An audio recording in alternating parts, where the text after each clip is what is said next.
What's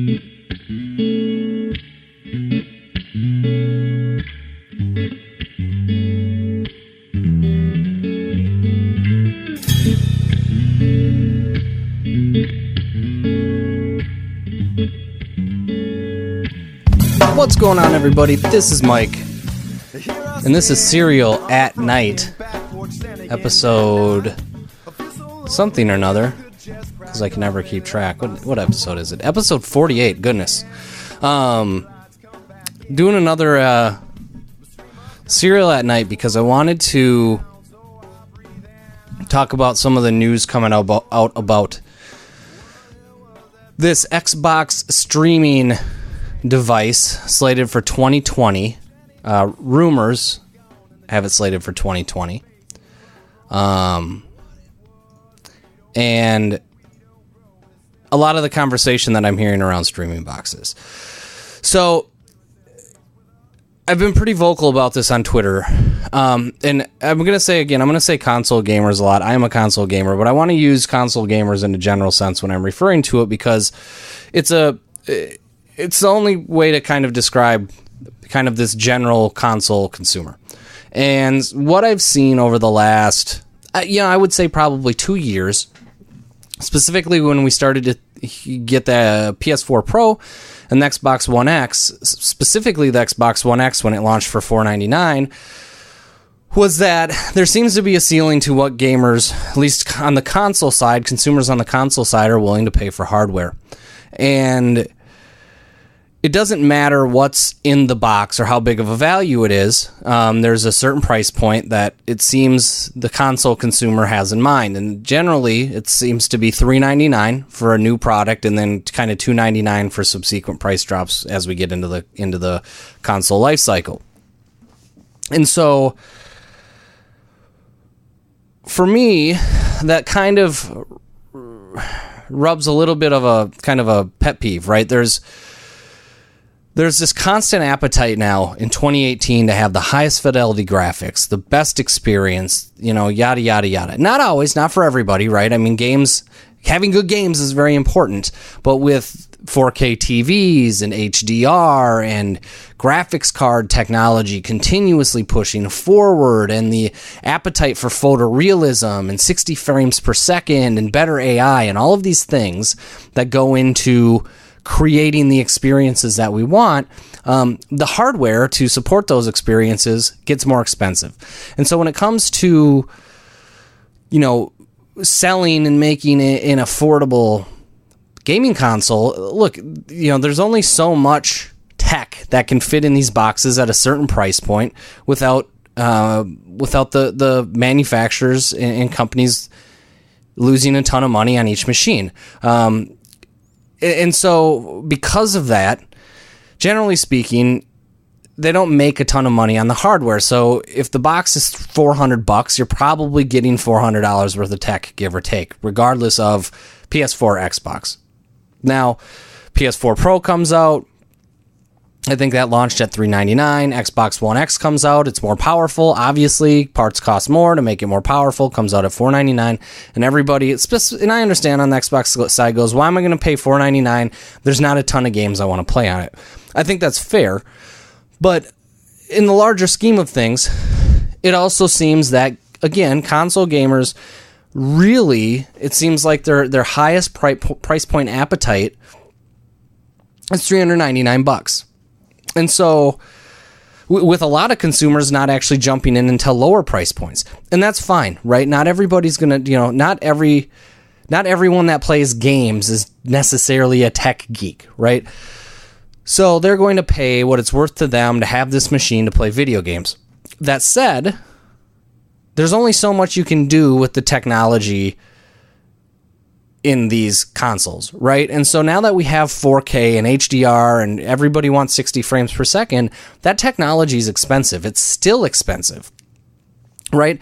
The equivalent power in a PS4 or even an Xbox One X is the equivalent of graphics cards from 2010, essentially, 2010 to 2012, depending on the card you're looking at. And yes, I get closed ecosystem. It's easier to develop for games on the PlayStation 4. Uncharted 4 was probably one of the best looking games I've ever seen. So I understand with consoles they can do more with less, right? It's not apples to apples. But that said, these parts and the technology that go into these machines does still cost money.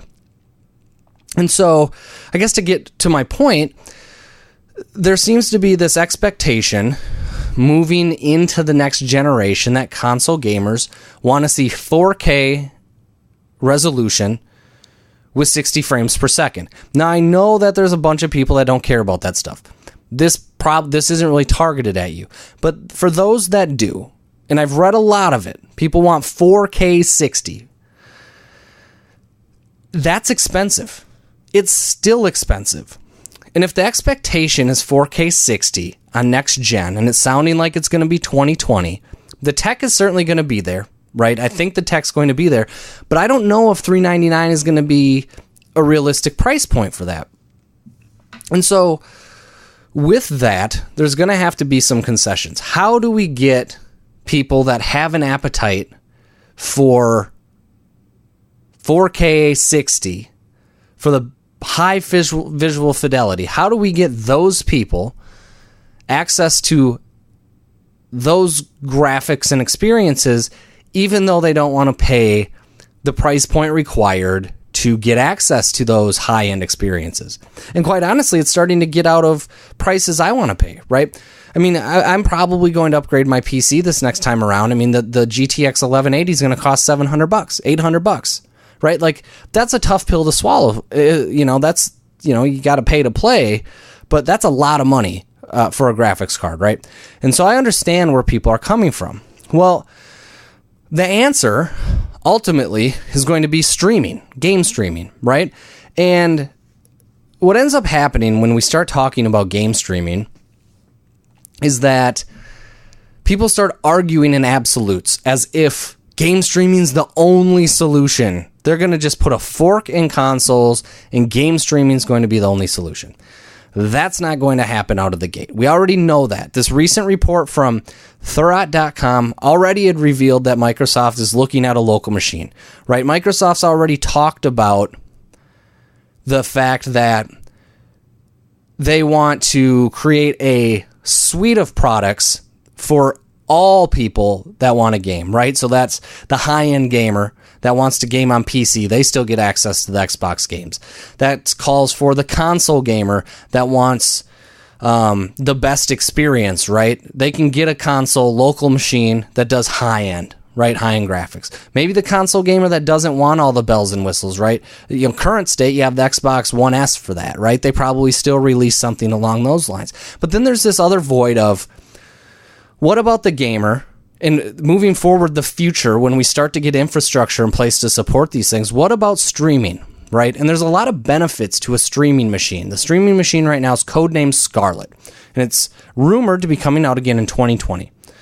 And I went to Twitter to talk about this because I've talked about this a lot. I've been screaming from the rooftops to anybody that listens for the last year plus that moving forward, regardless of what you think about Microsoft, and I don't have a horse in the race. I buy all the systems, right? I'm fortunate to have the ability to do that. And, that's not illegal to own multiple systems. It's also not illegal to be a big fan of one or the other.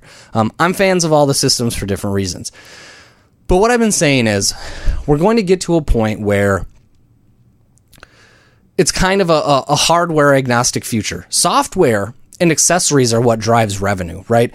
And I think, if I don't know what the stats were, but Microsoft had a huge year for revenue on the software side through Games Pass, microtransactions, all these different things, and that's what sells, right? They're barely making money on hardware, and so that's what really cracks me up in kind of 2018 when I hear all of these, podcasts and reports and web outlets all talking about hardware sales, when Microsoft, the gaming division, is doing huge numbers on software alone without the hardware sales, and they're doing it because they can get in front of people. And I've said this without the actual console sale. They can get in front of people through PC and other avenues and some of their publishing deals. And so what I've always said is, and I've said this for years, Sony would kill for the built-in audience that Microsoft has. Sony's killing it right now on a hardware and gaming front. Sony is releasing world-class games.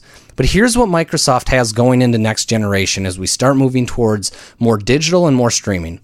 Microsoft has, I think last time I checked, 500 million Windows 10 installs, right? Not all of those are gaming PCs, but that's 500 million installs of potential users. Microsoft has built Microsoft has built a top-tier cloud infrastructure in Microsoft Azure. Amazon has a nice infrastructure as well with Amazon Web Services. And I've actually worked, I work in software development. For the last 15 years, I've had my hands on software development. I have extensive experience in both Azure and AWS. I wouldn't say I prefer one over the other, but Microsoft having Azure as a cloud platform is huge for them. And third, they have the ability to create technologies that support hardware, right? Microsoft is a software company. Microsoft is not a hardware company. Microsoft is a software company. And they've proven they can do crazy things. Nobody thought backwards compatibility could happen on these current gen systems. Microsoft figured out a way to emulate it, right? And so Microsoft has all of this going for them going into this next generation, right? Especially as we move to digital and streaming. And so a report comes out, again, that they have this other box. And so, long story short, the streaming Scarlett box aims to be cheaper. So the specs on the device are going to be lower end. There's no details on the specs. But the specs on the machine are designed to run parts of the game to minimize latency, right? So that was the big thing with streaming. Latency kills it, right? If PS Now is, I like the service, but for me it just doesn't work because of the latency and some of the artifacting and compression, right? With this machine, the local hardware is supposed to be cheap, but also powerful enough to eliminate the latency aspects of the hardware input. Then the second piece of this, through Microsoft's cloud Azure infrastructure, they can offload a lot of the compute power to the cloud and return video through that. So let me give you a theory on how I think some of this may work depending on the whatever hardware's on the box, right? So again, and you're going to have a quality internet connection, but 4K, let me spit this out first. 4K streaming is a thing. We can stream 4K on YouTube. We can stream 4K on Netflix, right? The 4K streaming aspect isn't the issue. The issue is the latency, right? So here's how I see it happening. Your commands are happening in real time on the machine while it's also handling some of the visual processing, right? So the cloud is doing the brunt of the work, handling the visual fidelity and the 4K processing. And that's awesome. It can probably send some sort of signal back that this streaming box is able to process in some way where it actually eliminates some of that artifacting, right? So it's actually either taking some data and redisplaying it, or doing some sort of upscaling, or even taking native, and it's processing that image to keep that image going through to help eliminate lag, while at the same time processing inputs and yada yada yada and sending those back, right? Data response for essentially there's zero weight to I press the X button, send the X button to the cloud. The ability to send that information over the internet there's no lag in that. If there was lag in being able to send very small inputs through the internet, we wouldn't be able to have Skype conversations, right? And Skype is a hell of a lot larger data. Voice is a hell of a lot larger data than button presses in a video game. And we can have Skype conversations without latency. The latency problem has never been sending the signal back and forth to the cloud. The latency issue has always been sending the signal through the cloud and making the game respond correctly. So, if you're getting the game image processed from the cloud and then your machine is handling and processing that image on the machine's end, you're still interacting with the image on your machine, not interacting with the image in the cloud, if you follow what I'm saying. So you're getting all the power of the processing from the cloud without having to pay for the hardware, but your hardware is actually doing the display, and that's where you're actually interacting with the image, right? So that's where that works. Now, second, the price. This is a big piece for a lot of people, especially me. I would love to just keep my high-end PC and have some sort of streaming box. When the expectations are, I want the best visuals, but I'm only willing to pay $299 or even $199 for it, this is a way that people get the latest, greatest without having to constantly upgrade hardware.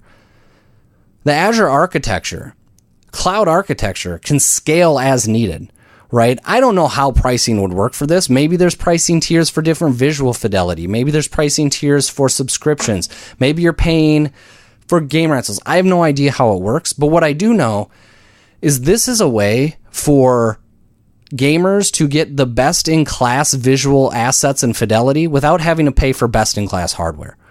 It's a win-win for everybody involved. Granted, you're going to have the internet to support it, but that's a side conversation right now. I'm not going to speculate about 5 or 10 years from now, because right now we're in a place where the cloud streaming box is a supplemental piece of the puzzle.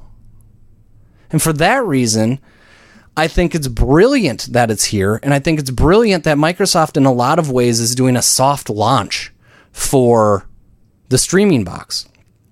Right? And so, it's one of those things where if we want to push the medium forward, I think streaming is the only way to get there, because it's going to cost a lot of money for the hardware to support the gaming visuals people want in 4K. And people want 4K 60. In a lot of ways, people, and myself included, prefer frame rate over resolution. But if I can have both, I'm going to take both. And I know there's probably people screaming at me, but what about the games? What about the games? I get it. Games are important. I understand that.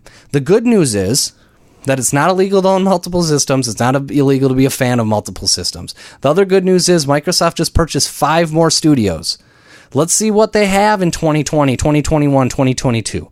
Let's just wait and see. I mean, I can't speculate about that either. We know they have companies, and we know that they're coming out, right? PS4, great games. Great games. I'm not going to argue that. They're awesome games, and I enjoy those games myself. But what I guess to summarize really what I'm getting at is we're at a point where every person has different needs from gaming. And Microsoft seems to be heading up this suite of products that support every type of gamer, right? Where you see Sony locked into, we sell consoles and we sell discs and we sell this, and they've kind of dipped their toe in the water from a streaming standpoint. Microsoft's coming out and saying, we're going to get everywhere. We're going to have local boxes. We're going to have powerful boxes. We're going to have mid-tier boxes. We're going to have streaming boxes. We're going to let you game on PC. We're going to get on the phone. We're going to do cross-play. We're going to do cross-save. We're going to do buy anywhere in some cases. We're going to do backwards compatibility. All of these things, when you put them together as in a Microsoft ecosystem, that's the backbone of the gaming world I want to live in. Now, the unknown, again, is the games, right? But we'll have to wait and see on that. But they're making every right move at this point. And quite honestly, I'm curious to see how Sony responds.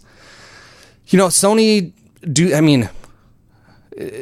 they partner with Amazon? Do they partner with Google? They're certainly not in a position to build their own cloud infrastructure. They're not. Sony's a hardware company. Sony needs to partner with software companies to get this streaming thing out of the way, to get this cloud thing out of the way, right? And so, for that reason, I think this is a great move. Now, is this going to lead towards an all digital and all streaming future someday? Yeah, someday that will happen. But I'm going to tell you, that's not going to happen until the infrastructure can support it. It's not. Microsoft's not going to leave money on the table. Sony's not going to leave money on the table. Will there be some people left out? Maybe. I don't know. I mean, there's always, cutting edge, I always hear the things about, third world countries and military and rural areas. And I understand and that not everybody has access to this high end tech, right? And in some cases, if you live in those areas or work in those areas or travel to those areas, you're probably ready for the fact that internet and technology is not going to be as good. And so hopefully the technology advances to the point where even with internet access is most likely going to need to be required. It's required for almost every form of entertainment that we enjoy today. From Twitch to Netflix to Hulu to all these different things. And I don't hear the uproar about the Blu-rays and Blu-ray players and this and that, right? It's going to get to the point where we can get this tech to people without crazy high-speed internet speeds. I mean, it's going to have to be high speed, but relative, right? Relative to, what we currently have. I don't see it taking, not everybody's going to have a gigabit connection. Not everybody's going to have fiber, right? To make this happen. I think I can get the number, but I think 4K video, let me grab the number actually. The 4K streaming video bandwidth. 4K streaming is 15 megabits per second, up to 25 megabits per second. So some of the DSL lines don't give you that. But like the lowest internet, I think through AT&T is like 60. So everybody's good there, right? And so the latency issue isn't a bandwidth issue. You're not going to hit your caps. Nobody's hitting their bandwidth caps using Netflix. Nobody's going to hit their bandwidth caps streaming video games. It's just not going to happen, right?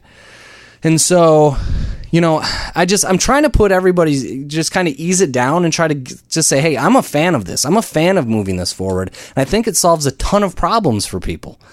I think it creates an area where we no longer have to be concerned about the hardware. We're always upgraded and patched. We're always on the latest, greatest. We always have the latest versions of the games. As long, again, pending internet, right? If you don't have internet, you're not going to buy the streaming box. There's a lot of benefits to it. Now, there's the arguments. I get the concerns moving forward. What about game preservation? What about games on disc? What about if I want to play it later? And I hate to break it down this way, but we're kind of there today. If the game is actually operable on the disc, it's going to be the worst version of the game with day one patches. But in a lot of instances, what's on the disc is broken to begin with without a day one patch anyway.